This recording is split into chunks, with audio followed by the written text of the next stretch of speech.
Hey, Doula Mom. Hey. I'm so excited. Thank you for being here with me, for offering your story, for Birth Her Story. You know I have a blog, Birth Her Story. Yes. And I have been able to work with you. Well, let me come around here for a second. So I have had an opportunity to be with my love, my darling, with my friend. Woo.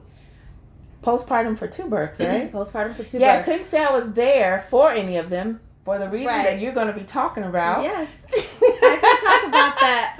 But I love you so much. Thank you for being willing to share. Yes, I'm honored. Yeah, Thank because you. what you're going to share is going to help so many women who don't know anything, who are nervous, who just really just want to hear from authentic, real women, and not just what they hear on the news and not just what they hear from others, but real women. So are you ready? I'm ready. All right, let's do it. Let's do it. Okay. Please, tell me, first of all, before you had your kids, what were your thoughts about home birth? My thoughts about home birth was that it was old-fashioned. I knew that a lot of my family members, meaning my mother and my aunts and everything, they were birthed at home. So it was something that was really just, it happened, and I thought it was a nice thing, and I had great stories that were told to me, but I didn't think that it was something that that I could do, really. So it was old-fashioned, yeah. So when you say stories, what kind of stories had you heard? The stories kind of go like, everybody brought food, and either the midwife or just grandma was there to help birth the baby. And sometimes the midwife wasn't there. Had some but of those everybody, too. But everybody always brought food. Made a big fuss over mom and baby, and she was never alone. I love that part. That part is special to me, though. The never alone part. I think one of the things that has happened in modern culture with all of our efforts to be doulas and things like that in the past 30 or 40 years, one thing that we're missing is Black women who are trying to reclaim some things, about birth. We forget that the never alone part. We can do that without training. We can do that. We can do that. And I think that a lot of people think that they need to be alone, or I can do bad by myself, or they have that type of, and I think society has actually brought that to everyone's attention and made them feel like they need to be alone, or it's okay for them to be alone. And I mean, if that's just what you want, but most women, I want to say, I don't know a good percentage, but I'm going to throw a percentage out there. 99.9% of women do not want to be alone. And I would agree with that. I think that if we get to the place where postpartum we want to be alone, it's because of other things that have happened. Absolutely. Not because that's just how we think we ought to be. Absolutely. I think I think it's more innate in us to want to be with someone. And we need it. We do. Yeah, I agree with that. So you had some of your children in the hospital. You had them all at home. Well, I have 5 children. Okay. I had the first 3. That's when you have so many kids, you don't have to start. Okay, so wait a minute. The oldest in the hospital, then the next one in the hospital, and then the third one, he was born in the hospital as well.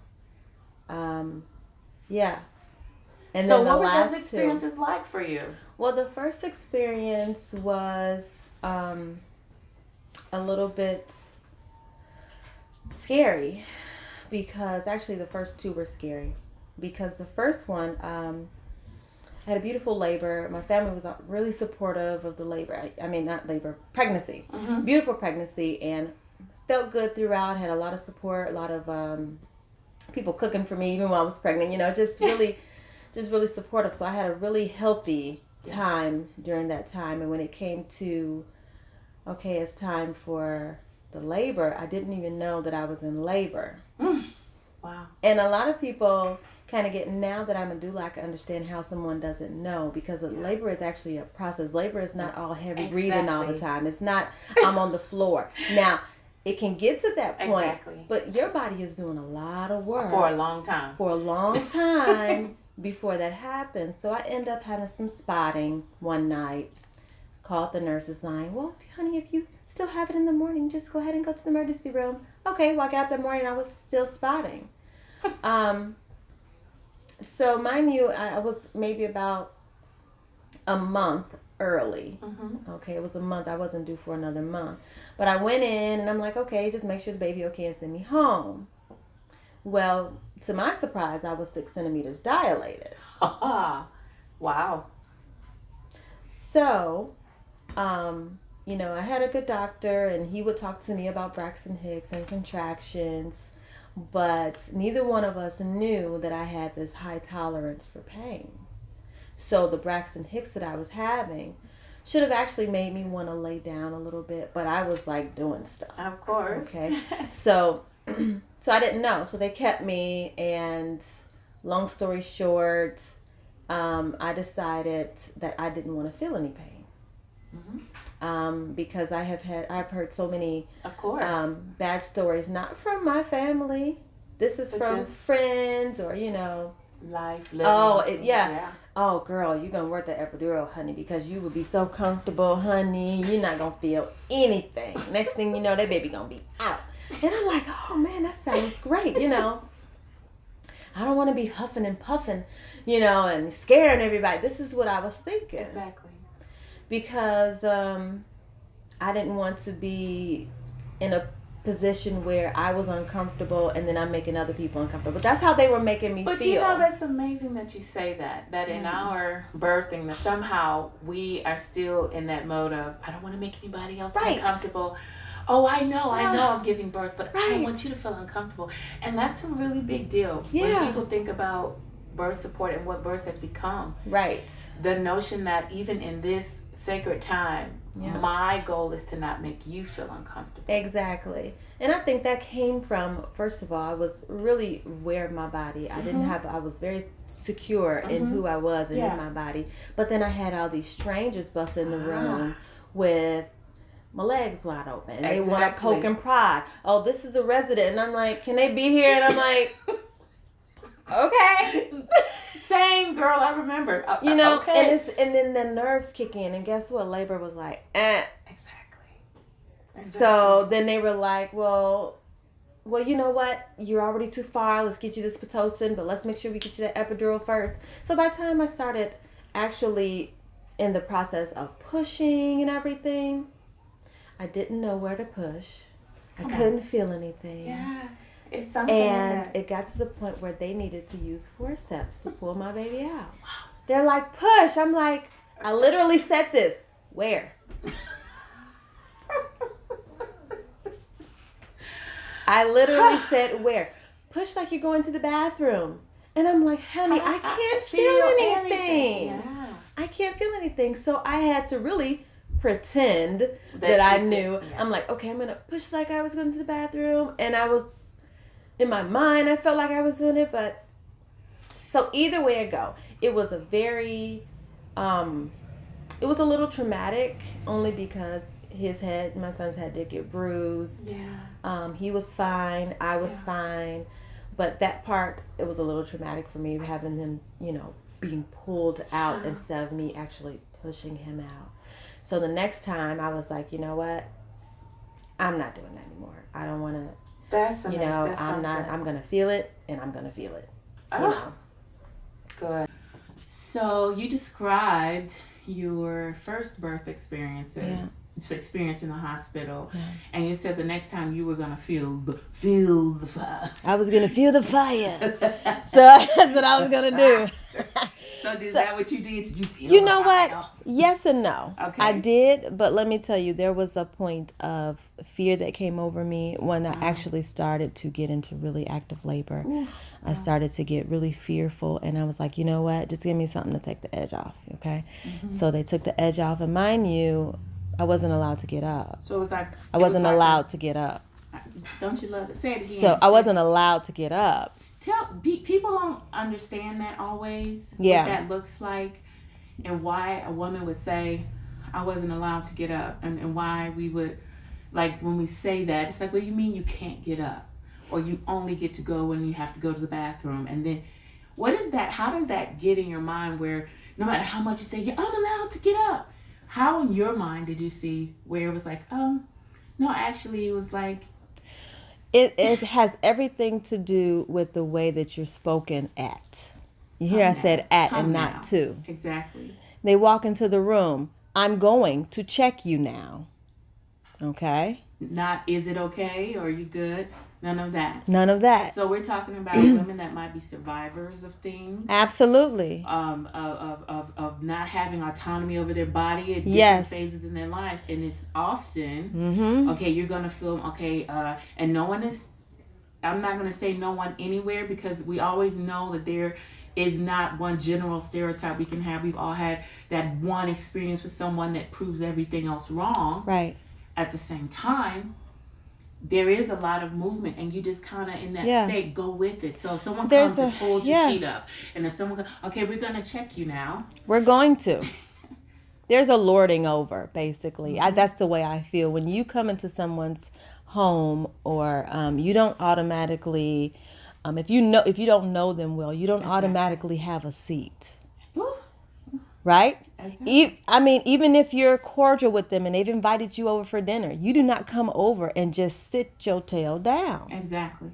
What happens? Come in. Let me take your coat. Have a seat. Make yourself at home. Okay? I often they offer that. Exactly. That's that one place where we go, we're totally exposed. Yes. In a way that if I didn't know that person in the street, I would never just let you put your hands in. And in reality, it's kind of like a person from the street, because the people who taking care of you the most in the hospital are the nursing staff. You don't know these people. Not at all. You know the doctor because you've seen them, and for the last couple of weeks, you've seen them every week maybe. Yeah. But the nursing staff, you don't know them. No. But you trust them because they're there. And they're part of, and you trust their expertise. So when they say, I'm going to, or they say the doctor's going to start you on Pitocin now, or,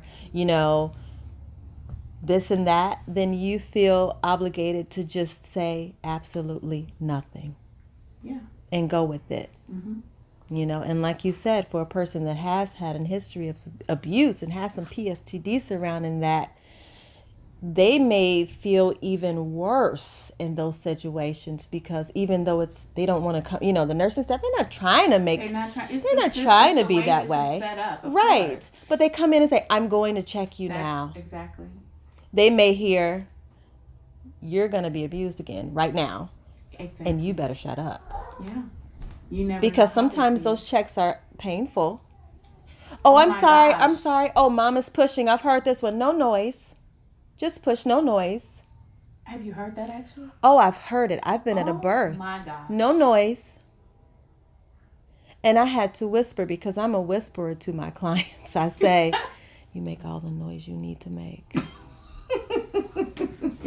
Exactly. This is your body. This is your voice. How did that play out for you in your second or third, the other births in the hospital? Well, it got to the point with the second one where the edge wore off, and so I was able to feel everything. But because I was restrained, I was stressed. I didn't, my husband was there, and he was trying to bring me, I panicked. He was trying to bring me back to a point of focus, and he did, but nobody else did. Isn't that amazing? So had he not been there to try to bring me back and focus me on, like, you got this, then I don't even know what would have happened in that birth. I don't know. Wow. I don't know. So your hospital births, they were different than the first, mm-hmm. but still not what you would necessarily want. Or how did you end up getting to the place where you saw home birth as an old-fashioned thing, and then you did the hospital. You're like, okay, I'm not doing epidural. Wait, how was it without the epidural for you? You said was it as terrible? Just in that when you talked about the shock you were in and the right. Was it? You talked about your high pain threshold and stuff like that. Was it that for you without the medication? Of course, it was very, it was birth, so birth is not a cakewalk. Girl, really? It's not a cakewalk, I promise. But I think now that I've had 3 births without the epidural, I know then, if I knew then what I know now, I would have just moved. I would have shifted my body. I felt stuck. I couldn't move. I felt stuck because here I have one lady on each side of me. They're both holding my legs up. They're pushing them forward. And I wanted to move. Yeah. I wanted to, the contractions are pulling me forward. The contractions move my body. I don't know about anybody else, but that's what they did. They moved my body into where I needed to be for that birth. And I was trying to move, and I'm holding things, and I'm trying to sit up. You literally felt restricted. I felt restricted, and nothing was holding me down. But they were telling me, no, you got to keep your feet up. So I guess I was being held down. Wow. Okay, so your first home birth, was it planned? You're like, you set up your house. It was, you were ready. You were like... It was none of that. Let me tell you. Please tell us. My first home birth was actually a planned hospital birth. By this time, I knew what a doula was, but before that, I kind of knew, but I knew more what a midwife was, and I knew that, a support person. I'm like, okay, and actually, I had actually been a doula for years, if you want to get technical, about 10 years before I even knew what a doula was. But so I had planned, and I remember contacting you, and I'm like, yeah, I guess I need the support, but but I don't know if I actually need, it was the whole thing. I wanted, but I didn't know, because my husband has always been phenomenal in the birth room. Would you just say that? Oh, my hand is in the camera. That's okay. Would you just say that? And I just want to interject here because I think it's important to say it. I honor everyone's experiences with birth. I honor the ancient ways of birth of women being with women. But I cannot deny that even for me, I didn't have anybody but my husband. And when I say rock star, he was a rock star. And that's one thing I admire about your husband as well. Rock star. Phenomenal. And so it's important that we don't make those generalizations. Some people, in an effort, I don't know if you've seen this, in an effort to talk about the importance of a doula, will say, and your husband can't do whatever for you. Your husband can't be that for you. You need an actual doula. And it always gives me pause. I've heard it from several people, from some well-known people, others not. I think that that's an individual process and individual relationships. But I love your husband because, yes, honey. Yes, exactly. He's been phenomenal in every way, and he has no formal training. He has never been to a doula course, and he's squeamish. He won't even watch a birth video. But when it comes down, bringing forth one of his baby, he is there. He is on, and he is on full alert. So I really admire that about him, but and appreciate him being there each and every time, the way he has been, even though it has caused him some. Afterwards, he'd be like, "Whoa, I need a nap." But during that time, I mean, isn't that awesome? On it. Awesome. And I think that people dismiss the level of instinct that the father has. And they dismiss them. That's why when I work with couples and they have a spouse or whatever, I have to let them know I'm not here to replace you. And those are the exact words I use. I want to be able to empower you both to work together. Even if it means me sitting to the side, and if you don't know what to do, you say, help me. Help me. Tell me what to do. Oh, well, let me remind you. Remember, we practiced this. That's right. You know, and let them work together, because I want everybody to feel the same experience I had with my husband as they deal with this. You know, and that they especially can. If it's their desire, like if that's something that Absolutely. they want to do. It's one thing I'm not for, forcing anybody to do anything of they course. don't want. But for those that want to be a part, they should not be told that they cannot support that woman in their life. No. They should not be told that. They shouldn't. And if they still want you there, and they will still pay for your services. Exactly. So it has nothing to do with losing out on money. Yeah. I think that's kind of what people think that's going to happen. I think so too. And I think we should be mindful of this space. Absolutely. When we are talking about really doing what's best for women. Yeah. Doing what's best for families. Yeah. That we not choose between, financial gain. Right. And family. Exactly. And health. And all of those things. Because at the end of the day, what's best for them is what they say is best for them. Exactly. Not what we say is best for them. I agree wholeheartedly. So, yeah. Okay, so back to you. That's me. I love that part about your husband. It's one of the reasons why I admire you so much, and I always like to point that out. I know I'm not the only one who had a husband that was in it. Because your stories. I always like to point that out. I think it's important as we're talking about supporting Black women, supporting whatever. There are some men that are like, put me in, coach, put me in. Put me in. What do I do? What do I do? And the women, not that he's forcing himself, but the woman that says, what can my husband do? Mm-hmm. We want to do this. If that's a mutual thing, that should be supported. Yeah, absolutely. And a lot of times that's the only reason they're so standoffish. Exactly. They have no idea what to do. What do I do? Oh no. And guess what? They feel the same intimidation from the staff at the hospitals. Exactly. Because they're in the shoe, they're trying to be there for their spouse, and they want to feel, they can't feel the pain, but somehow they want to take it away. And then they have the Lord come in. Exactly. The Lord team come in and say, we're going to. And you're just more helpless. So now you're just more helpless. It's like, I don't know what to do. Do I touch her? Can I hold her hand? Exactly. I've heard that. Can I hold her hand? Bet you have. Yeah. Can I talk to her? Mm-hmm. Because it's a specimen. It's like, what happens now? Yeah.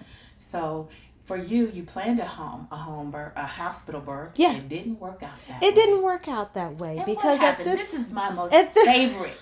This is your most favorite story. It's one of my most favorites too. My most favorite is. So I had planned to, of course, have a baby in the hospital, and I had a birth plan, and I was gonna do it all the natural way. By this time I said, I'm not being held down. Actually, if I don't want anybody to touch me, then I don't have a problem with saying please don't touch me, because I felt that more powerful with the education that I had at this time.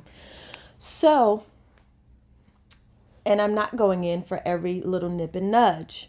I don't feel like I need to be sent home 10 times before I am told that I'm actually in active labor. Mm-hmm. I can stay home in labor as much as I want. Mm-hmm. And so I decided to do so.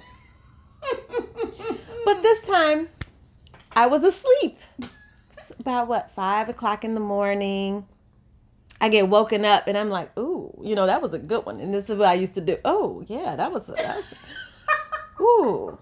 Okay, it woke me up out of my sleep. Like, ooh, yes, good work. But then the next one, I gripped the sheets. I was like, ooh, wait a minute.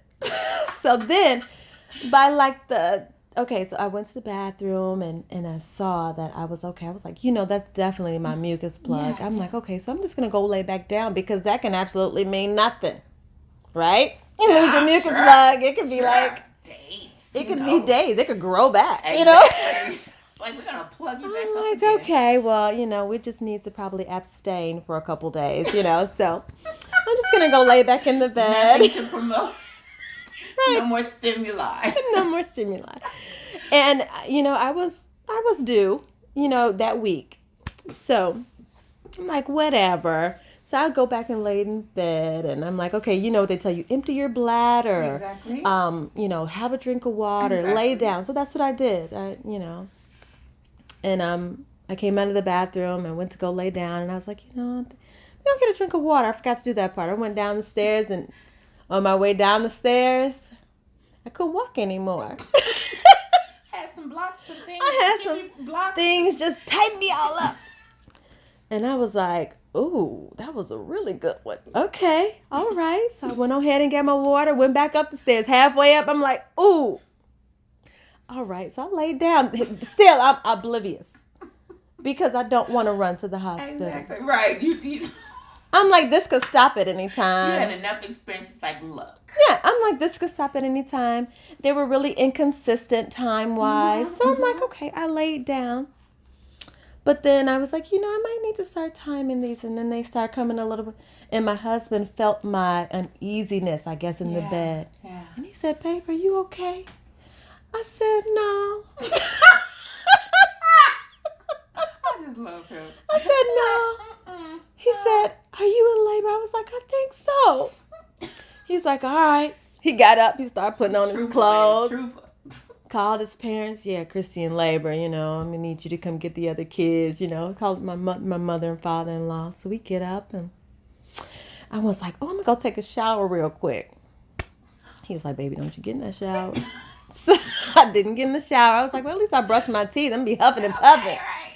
So I'm brushing my teeth, and as I'm brushing, I have felt another wave coming, and I walked into this is a little blue table I had in the kitchen. I walked over to the table, and I just, because it was like waist height, and I felt like I needed that support. And then I felt two little soft hands on my back, doing just like this, like this.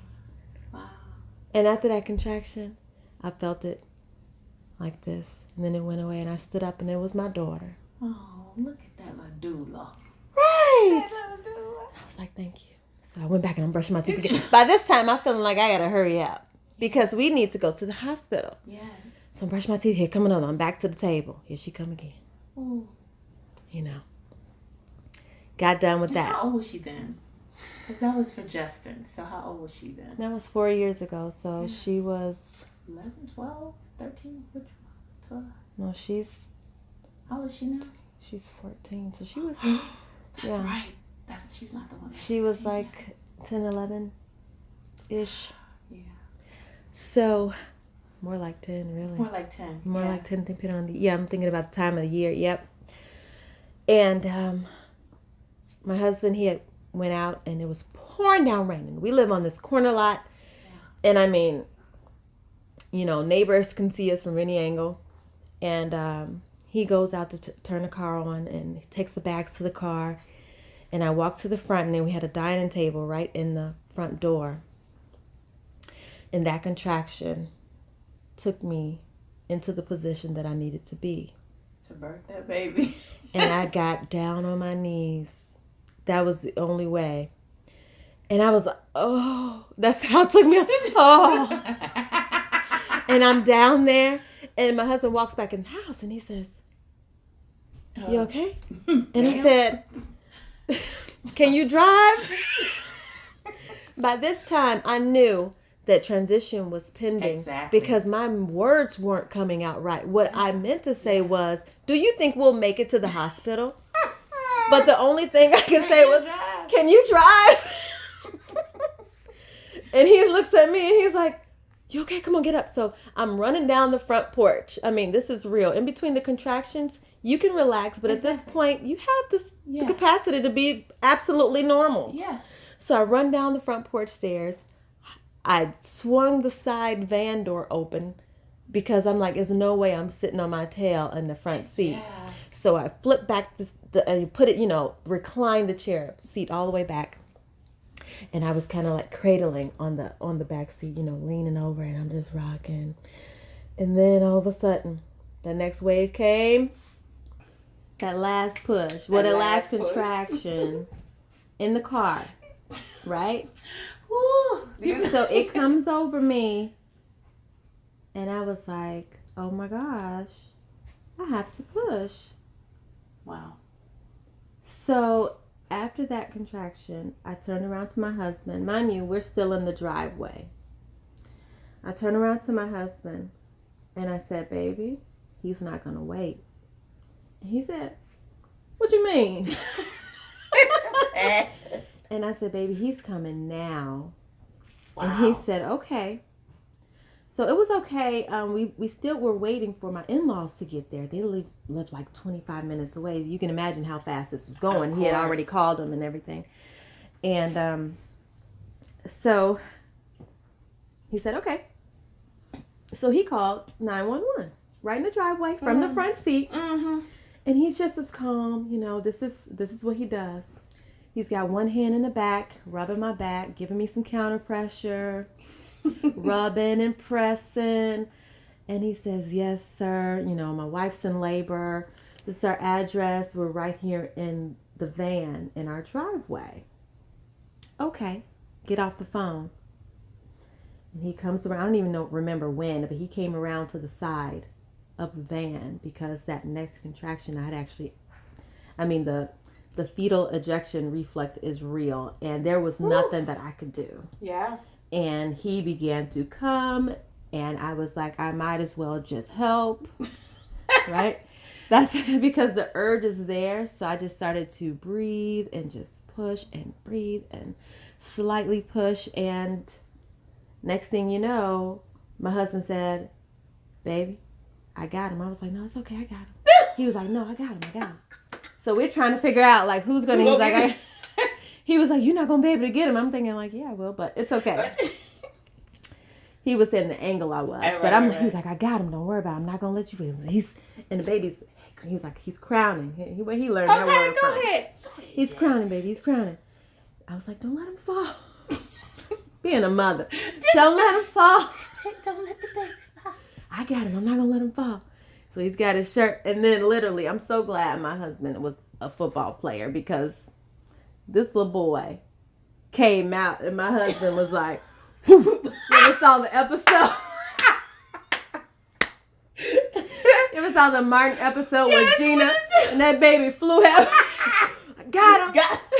That's really seriously. Oh.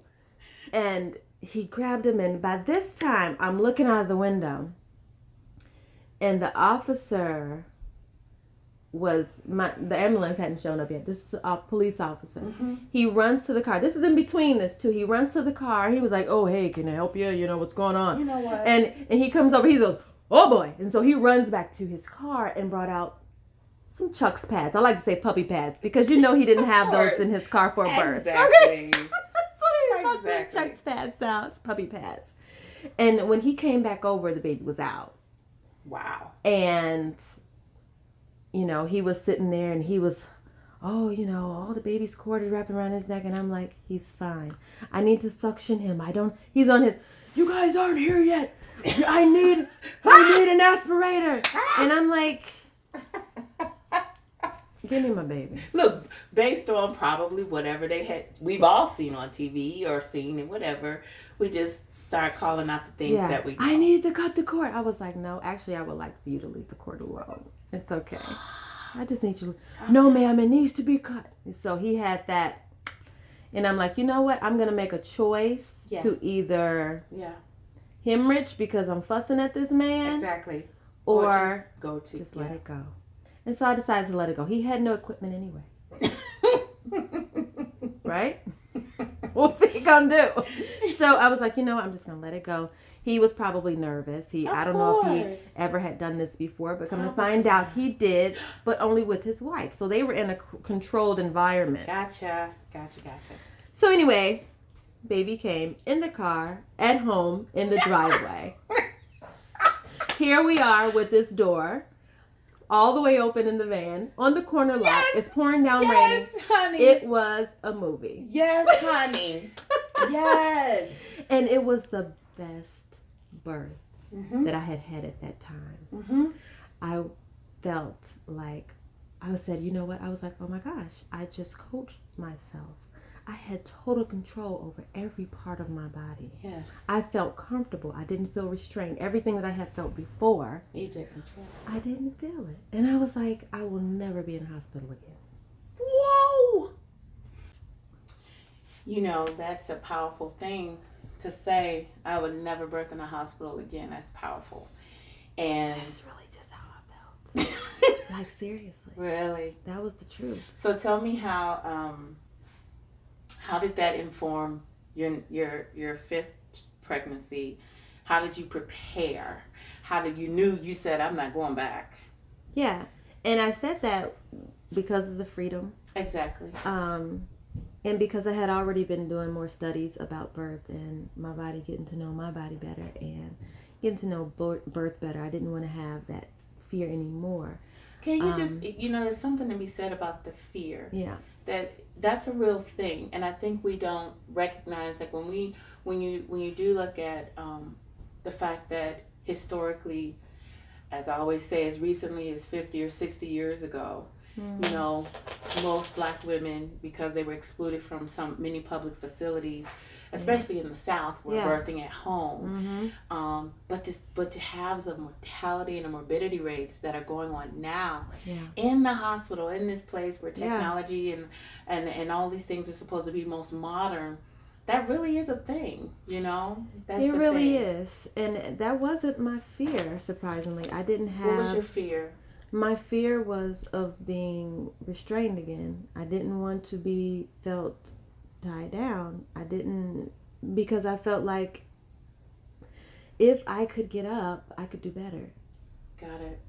I could do so much better. And when I started reading even books and things, and just books written by midwives, and they're telling their stories about these women. And I remember reading one book, and the lady was like, she was in a room with this woman, and she's like, would you just leave me alone? Just let me do what I need to do. Wow. She actually said that to the midwife, but she was a young midwife at the time, and she didn't know. And she was like, okay. And she let the woman get up, and she was leaning on the wall and leaning over the bed. And at one point, she just squatted down, and she pushed that baby out.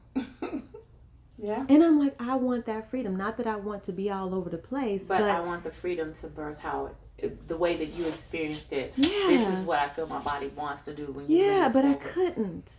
Yeah. I couldn't. So then how did you prepare for Miss Annalie? I had to mentally prepare first, because the first thing was, although I knew what I wanted, I was still afraid of doing it outside of my norm. Exactly. And what was considered normal. Because that wasn't planned. It just happened. It just happened. So I'm like, okay, whoa, I can do this. Right. That gave me some gusto. I can do this, but whoa, can I? Yeah. Am I capable of enough of actually birthing my baby at home? Like, who's going to help me? I don't want to be ignorant about it. I want to have someone there who's a professional. I want to have a midwife there. And then I had to, I talked to my husband about it. And that was another hurdle to get over, because he was like, man, babe, I don't know, because what if something goes wrong? And he has every right to feel that way, because not only is he my husband, he's worried about me, but he's also worried about his baby. So, a lot of women are like, well, I'm going to have this baby at home, and I don't care what my husband says. And I was like, yeah, I get it. But at the same time, you want to consider that when that baby comes out, you're going to want him to be able to advocate for that baby. Exactly, yeah. And he can do that while he's still inside of you, too. Yeah. So it's okay to have that reservation. It's okay. So what I decided to do was invite a midwife over to the house. And I let her know about his reservations. And it wasn't to persuade him, but so that he can ask her any questions that he had, so that he can maybe become more comfortable. And in actuality, he never became comfortable with it. But he said, babe, I trust you. I trust your knowledge. I trust the midwife. I'm doing this for you. So it wasn't about, he was still afraid of the unknown. What if something went wrong? Like I ended up semi-hemorrhaging with my second. What if that happens? And he asks those questions. Well, if I, at any time I feel like there's an emergency that arises, I will even have them just standing at the door just in case. Exactly. Yeah. Just in case, and be like, okay, you guys can leave. Everything's fine. Yeah. So that brought him some sense of comfort. So I was ready. I got a list of things together that I wanted to do. I didn't want a water birth because I'm like, I can see my toddler jumping in. And I mean, and that's, of course, some people right. are totally okay with that. But that wasn't what you wanted. But he was really rambunctious, and it would have been like Kalahari Park in there, and the carpet, and I just wasn't ready for that. So I was like, you know what? It's okay, because I realized that my comfort place is in my bedroom, on my side of the bed. You know, if I'm even just having bad cramps, I'm not feeling well, I go lay on my side of the bed, or in a specific part of the couch in the living room. So I'm like, you know what? I have comfort spaces. I'm going to use them. So I had these spaces that I wanted to use. I gathered up the supplies that I was supposed to gather up, and I would just, put myself up every day and say, you are capable. You did it before. I like you that. can do it again. Because that fear was still there of, can I do it? Because there's no lords here to tell me what to do. And, and I'm like, you did it already. You did it before, you can do it again. And I did it. And this time was very similar to the last time. Of course, in this case, the midwife was going to be with us. But, she didn't make it. She didn't make it. And my husband, the rock star that he is, was able to catch number 5. I was like, this woman just nobody makes it. It just and it was beautiful. It was I remember it was early in the morning again, and I woke up and I had to go to the bathroom, and before I went, I was like, did I just pee on myself? Because when you're pregnant, you hiccup. You hiccup and you can. So I'm like, oh, okay, well, I'll just go, and I empty my bladder, and then I was on my way back, and it's like, let me just put a liner on, And I'm like, oh, this liner's awfully wet. What's going on, Because this is the first time that I actually ever felt my water breaking.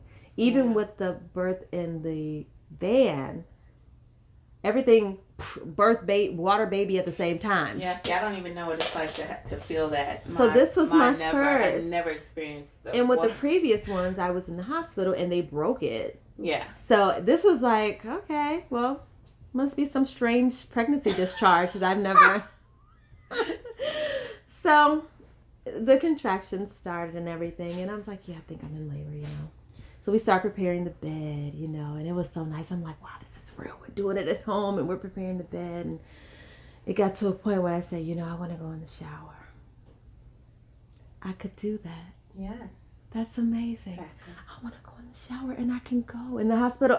No, you're fall risk. Yeah. Nope. Yeah. Can't go in the shower. Well, at least the hospitals that I was in. Oh, the same. Yeah. Unless it was intended for that. Exactly. Specific. Yes. Yeah. So I got in the shower, and the water was beating my back, and my husband was timing contractions, and he was just there, and he's like, how you doing? Oh, yeah, okay. Just take your time with him. Just let it roll through, just let it roll, I'm like, yes. And so then I started seeing the waves. He painted the picture, so I started seeing waves, and they're coming in and they're going out. Like literally visualizing them in my mind. I was like, this is so good. And I was like, I get out, and I'm on my way back to the bedroom, and I see our oldest son. And he's in the kitchen. And he looks, and he goes, okay. My husband walks out like, Mom's in labor. He's like, okay. So he goes back in his room. And this is his first time in the house. This is planned. Yeah. And by this time, I'm doing that. I'm in the bedroom, and it's a really small house. And he said that when he heard me, well, I'll get to that part. Yeah. But so he's doing that. So we call the midwife, and she's on her way, but she lives like 45 minutes away. So it gets to the point where I'm like, my husband's like, well, she's like, okay, well, just call me. Just let her do what she's got to do. Just be there for her. But if she feels like she starts getting pushy, just call me back. So the next phone call, which was 5 minutes later, she's getting pushy. Because I was like, babe, I got to push. So that was that. And, he got the baby, and the midwife's on the phone, and she's like, that's it. Just make all the noise you want. Just breathe out. Just roar out. You're roaring, girl. Go. And I'm like, yes. I'm just like, Wow. Word him out. And then baby comes out and she's like, blow in his face, Dad. Blow in her face. Blow in her face. So he blows. She was like, you give her a good blow. She starts crying. Right? And so I was like, I'm thinking, do we need to aspirate or anything? No, we don't need to aspirate. A blow in the face is fine. He blew in her face and she started crying. Midwife says, that's exactly what I want to hear. Keep mom and baby warm. I'll be there soon.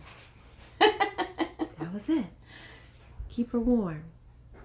Warm. See that warmness thing comes? Keep her warm. And I understood why. Because right before, as I'm pushing, I got super hot and I said, turn on the fan. And I remember this now. And she said, no, don't turn on the fan. Whoa. On the phone, she said, no, don't turn on the fan. Baby was crying already. She said, no fan. I'm like, oh my gosh, I'm dying in here. I'm hot. But, I'm like, okay. She knows this baby's about to come. We don't need that draftiness, know. Baby came out. I'm laying there. She's like, keep it dark in there. It's okay. Cut the lights out. Keep mom and baby warm. Put her on me. Put the blanket on. Just laying there in the dark, cuddling, wet. Just everything. Just everything. I started nursing her. See? 15 minutes later, midwife comes in. And she said, oh, let me see. You and baby are doing okay? Okay, good. You guys look wonderful. And leaves out. And I'm like, she's not going to check me. Then she came in a couple minutes later. What she did was she went out to ask my husband certain questions. And she came back in. Do you mind if I take a look and make sure how just check your bleeding? You're asking me? Okay. I'm sure. Okay. So I was like, sure. So should I stop? No, keep nursing her. Do what you're doing. Keep her on there as long as she'll stay. Okay, so I'm nursing her and she's checking me. Gentle. Very gentle. I can barely feel her touching me. Everything looks great. You have a little natural tear, but that's perfect. It'll be fine. Your bleeding looks great. We're going to get you up in about 10 minutes so I can help you get to the bathroom just so you can empty that bladder. Okay? Is that okay? Yes. All right. I'm going to go make you some tea. And my husband's like, I'm going to start breakfast. Wow. So I'm smelling things and she also changed the bed. So she got me on the dry side and wrapped up everything and took the plastic out and put clean chucks up under me and it was so nice. And then the baby's still attached to the cord, mind you. She came in and she said, do you feel a need to push or anything? No? Okay. Maybe an hour later she came in. How about now? You feel any extra contractions? Yeah. She was like, it's okay if I take a look. I want to try to see if the placenta's trying to come. Oh yeah, it's trying to come. Go ahead and give a little push. All right, there it is. All right, we're just going to put it in this bowl. Let me go check on this. Are you okay? You need anything? No. Are you warm? Okay. No clanking and light splashing yet for you? Actually, the only light she turned on in my house, in the room, was the closet light, and that's only so she could see. It was dark. And then after that, it was about maybe 2 hours later, she came in, and my husband was like, can the kids come in? I'm like, yeah, the kids can come in. And they're all around and sitting on the bed and googly eyes at the baby. And then cord looks empty. She says, okay, let's get this cord cut. Who's up for it? And my oldest said, me. And I'm like, what is going? Is this a magical moment or what? So we have pictures of him cutting the cord. My oldest, it's like the Alpha and Omega, right? Yes, So he's cutting the cord. And that was just so beautiful. And then she starts giving my children a lesson on the placenta. She's opening the sac. And this is where the baby was. And these are the 3 sources of where this comes from and where this goes in and out. And I'm sitting there and they're like, wow, this is so cool. Yeah. It was just... That's awesome. Absolutely amazing. That's awesome. Absolutely amazing. Ah, I love it. I just love your stories. I've heard them before, of course, but yes. Tell me, what was the most, well, you've already shared what the most exciting parts were. What was the most challenging part? Would it be just the unknown, or was there some aspect of home birth that just was challenging for you?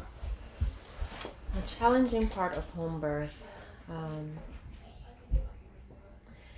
I can't say that I can put my finger on one. So for you, you had the hospital, you had the van. You had the van. Free birthing everywhere, it seems. Free birthing. Yeah, accidentally. Yeah. Yeah. But you just had all these experiences, and you don't look and say, oh, this is what I didn't like. I'm really trying to fish. You don't have to if it doesn't come to mind. I bet you if I ask you, what's the worst part about hospital? Right. I really don't have, I can't say, even in the car. I mean, some people say, oh my gosh, you had your baby in the car? In the car. And when I say, it was the best thing at that time before the last. Yeah. Oh man, it was the most beautiful thing. They're like, weird. Oh my God. But they didn't understand, what was the fear that I had of being in the hospital setting and being held back and being restrained and being lorded over. They didn't understand and that. It does matter what what the source of the fear is. Yeah. Because different people have different sources of Absolutely. fear. Things that provoke the fear. For some, it will be, oh my God, something horrible will happen. For you, it was, I was restrained. I felt captive. Absolutely. And just to show you how easy it is to switch over. Midwives are really flexible and say, oh, you're doing a week and you want to switch over? Let me make sure everything is cool first. Let me look at your record. We could totally do this.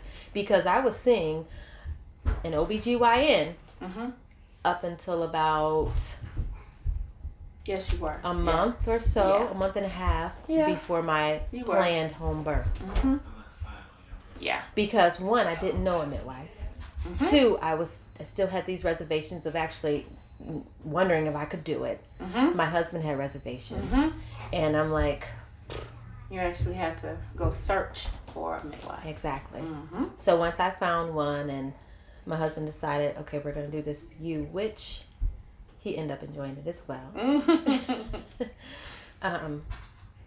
It was just, I'm going to do this. And there was also that fear of, I'm going to let my OB down. Oh, isn't it amazing how I had that fear. Like, seriously. You don't want them to... Yeah. That's I don't want to answer her call. She knows that I'm missing my appointments. I actually didn't want to... answer her calls because I felt so obligated to tell her, because it got to a point where I started getting uncomfortable with our visits because she's an amazing woman. Of course. Okay? Let me tell you. I have no doubt. She was there for my last...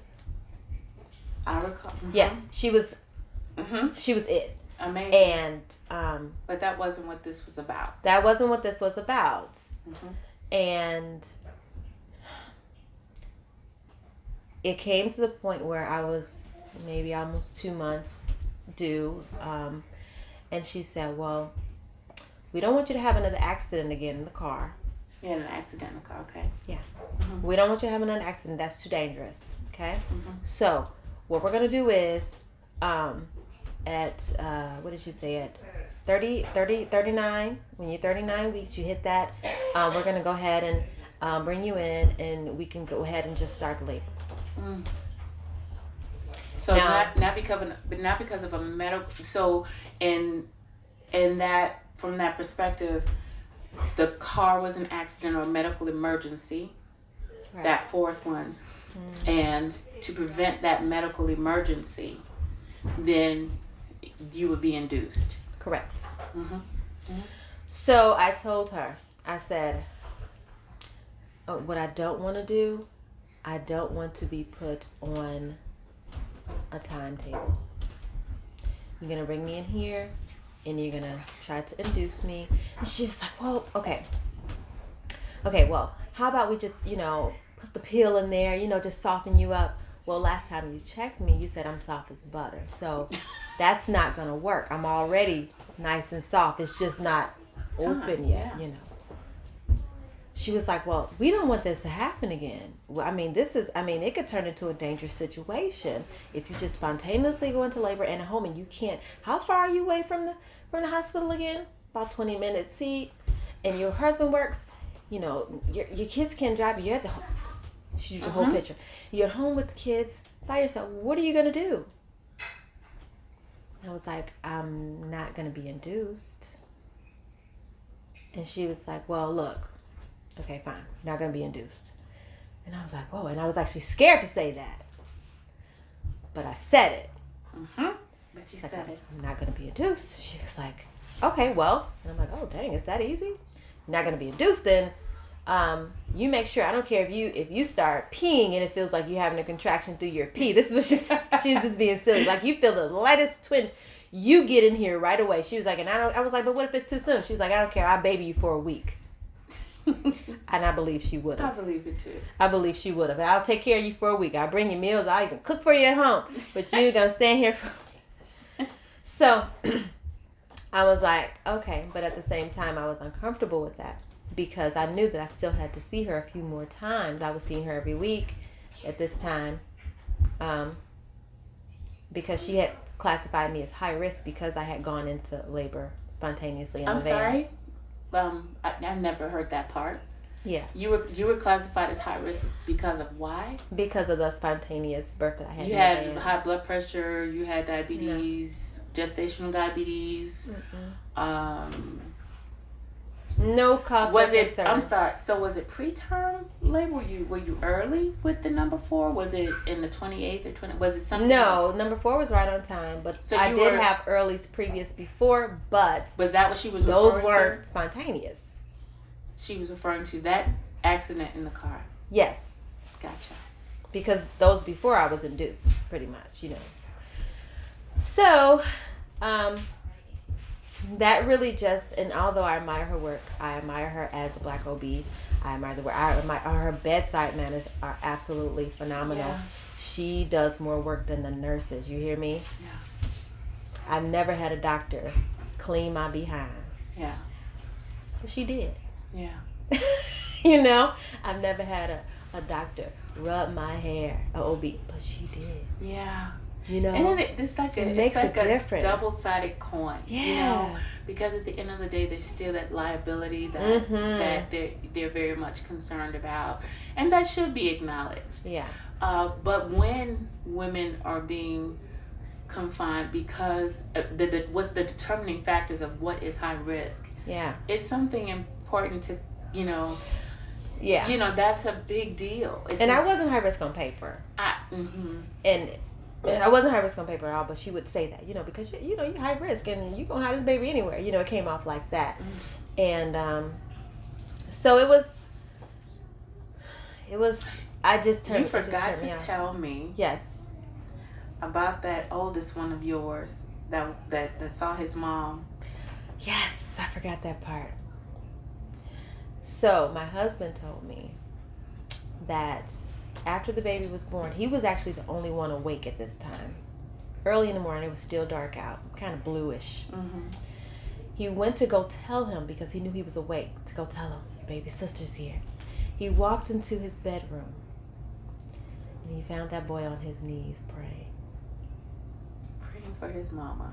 And he said, Jay, you okay? Yeah. He was like, I asked him later, I said, what were you praying for? He was like, he's like, I heard you, and I was just praying that you were okay and that the baby was okay and everything was going, because I couldn't see anything, but I could just hear you roar. And then all of a sudden it stopped, and I'm like, then I hear a baby, and I'm like, and then he just kept praying. You know what I think we underestimate? I say this often. I say that because birth is taken away out of the home. I usually talk about women and how women would not have reached a certain age without knowing the sounds, the smells, the essence of what birth was like. But even my father, who's like the oldest of his siblings, he has memories of birth, of certain things. And we can't underestimate the power of, I've heard that sound before. Oh, I heard my mother roar. Yes. I heard, because that in itself takes some of that unknown away. Yes. It takes some of that mystery away. It makes it a norm. It makes it like, oh, that's what birth sounds like. Mm-hmm. And I often mention, we're in a society where the only type of powerful sounds that are heard from women are often sexualized or something else. Yep. But to understand this full context of this sound, in his mind, that's the sound of birth. That's the sound of birth. And that's I powerful. heard that sound coming out of me. It was a sound that I did it in the van too, but when I was doing it, I was breathing correctly. Mm-hmm. And it was almost like contractions push down, but somehow they push up too. Yes. Somehow they push up too, because this is going down and I'm trying to breathe. And it's hard to have a normal rate of breath during contractions, but you know that you have to. Mm-hmm. Holding your breath, you don't want to do that. No. But the only way that I could was to roar. And I didn't want to push hard. So the only way to have that control and breathe at the same time, I needed to be a lioness at this point. Lioness came through. Yeah, it came through. And it helped. Yeah. It helped.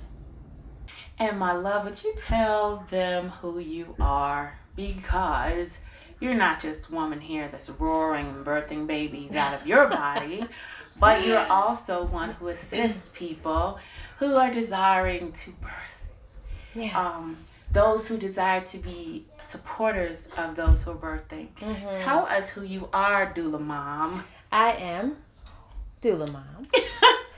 And I am a certified birth and postpartum doula, and I love helping women. I love serving women, and it's just something that's just innate.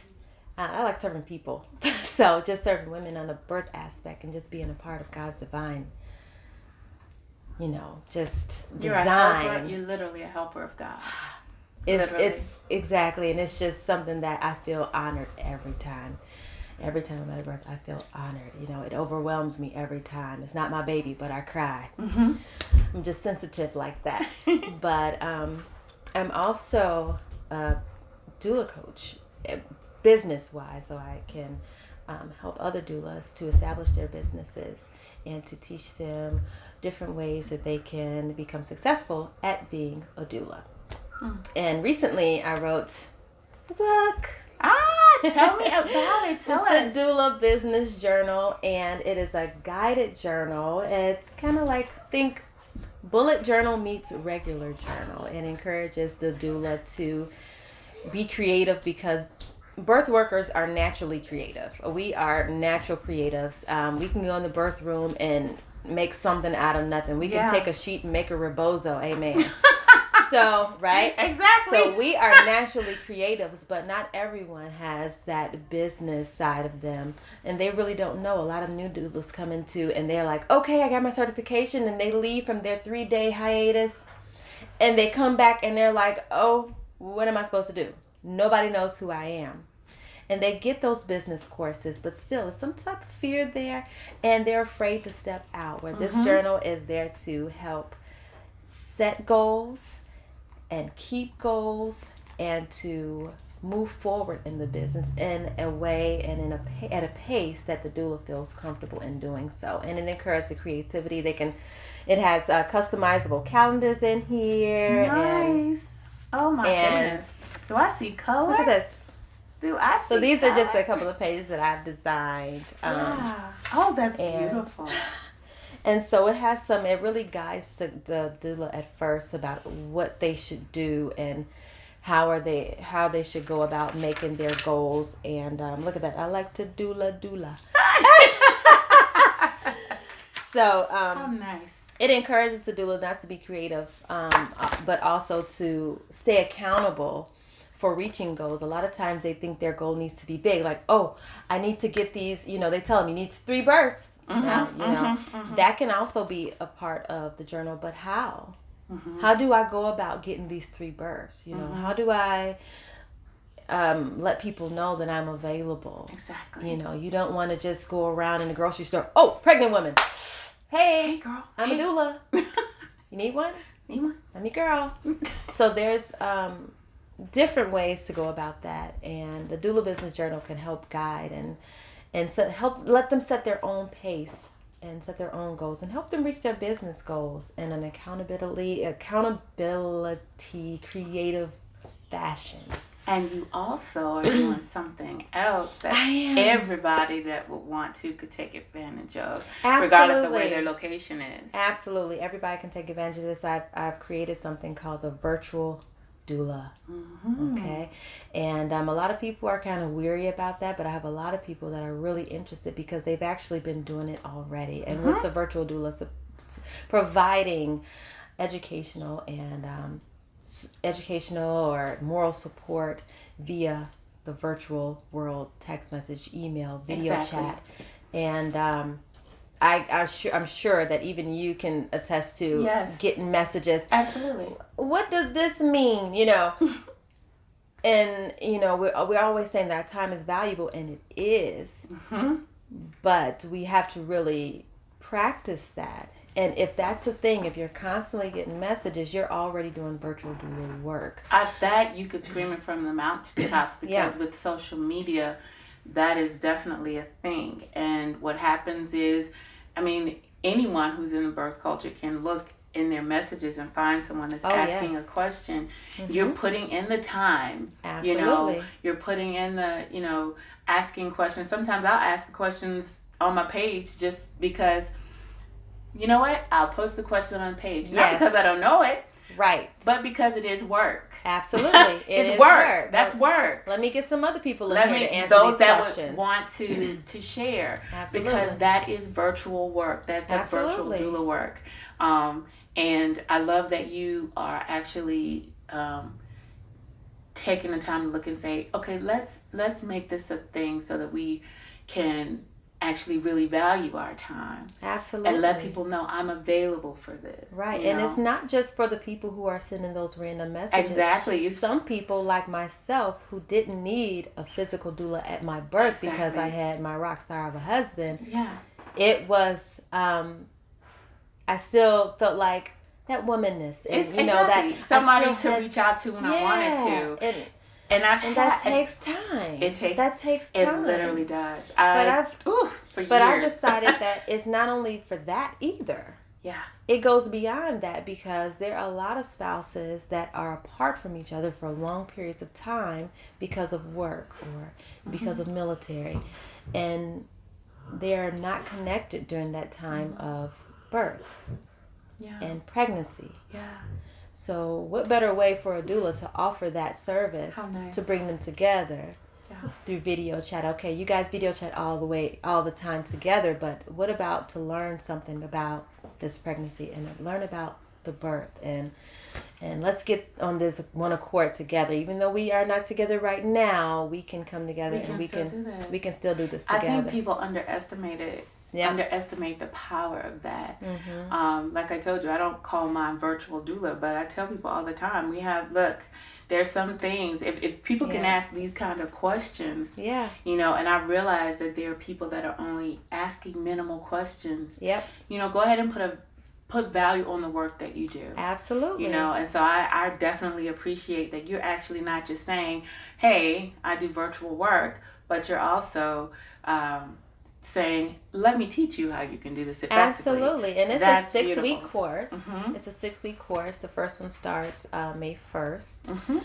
And it'll cover everything from how to find your target market and advertising and setting up your site and all that.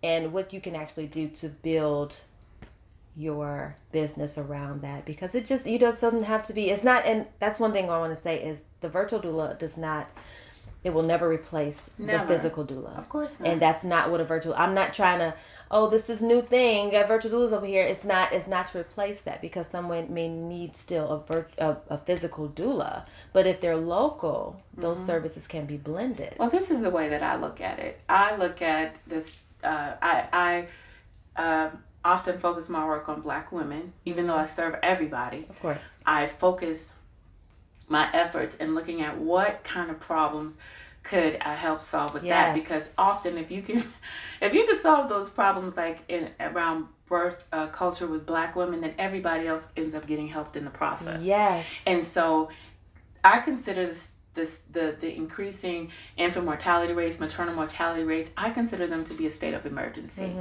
And that means that we're walking around saying, oh, you're taking my no, it's about saving women. That's it. That's what this is.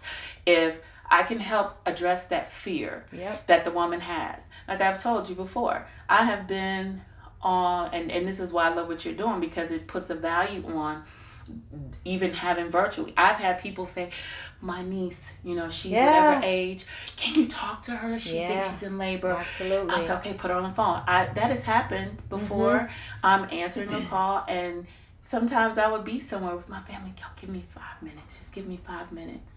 And I'll step away because, what am I going to say? I'm sorry. Right. I'm not available right now. Of course. And of course that you have to set boundaries, but right. What am I going to do? What are you going to do? Give me 5 minutes. Let me talk to her. And when you're doing that, when you're saying, let me hear you. Okay. All right. Literally, there are women I've never talked to again. I don't know their name. I don't know who they are. All I know is somebody called me that I knew. Yeah. They said, can you talk to my niece? Right. I think she might be in labor. I am not the person that's going to say no. I charge this fee and for my time. Right. For in that moment. In that moment, I am a helper of God. Absolutely. That's what I am. Absolutely. But I love the fact that when you think ahead, absolutely, you can tell people, hey, if you want that type of assistance to be available to you, you can do that. And not only that, it's the way of the world. Everything is virtual. You can do your entire Christmas shopping and grocery shopping. Never leave your house. Online. Someone bring it to We really got to stay on top of the game, or else we'll just be left behind. Really. And that's why I offer things like that. Yeah. And I think that we need to understand that aspect of things. And I wanted to say, you were saying not to replace doulas. I think the whole point of when you talk about the virtual doula, it's not only is it a state of emergency, but it's about support for women. Absolutely. Whether you're going to call it a doula, whatever you're going to call it, this is about support for women. Exactly. Whether it's your and my husband, whether it's a sister and a friend, or it's a doula that I hired. Exactly. It is about supporting women. That's it. Okay? And this is another way for women to know they are supported. Exactly. So, first of all, thank you for sharing your experiences with me and with everybody that's going to be watching this. I never take it for granted how our stories heal as women of African descent and other. Before we got here, we were all from somewhere. Right. Stories are how we bring about longevity, how we tell what the histories are, and you're contributing to that.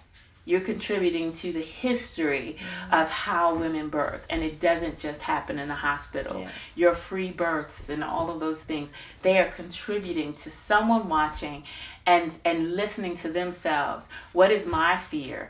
My fear might not be this, but it's that. And they're listening to you, and they're going to feel, I need to listen to me too.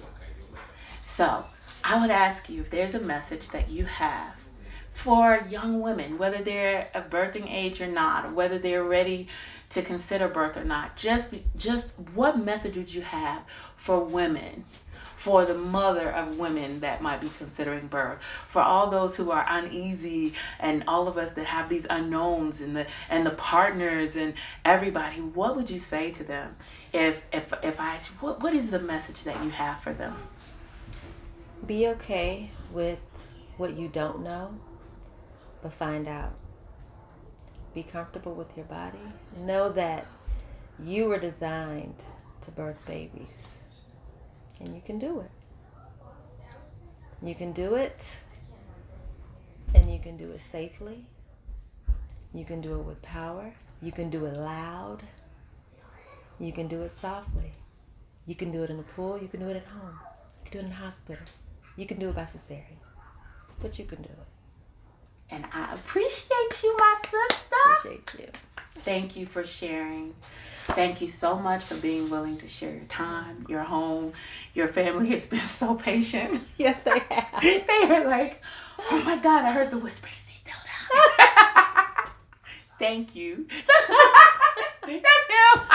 My husband's in the background. He won't come on the camera, but still, just thank you. You're welcome. Thank you so much for everything. Thank you for having me. Of course. I love your story, and thank you for sharing it with the world.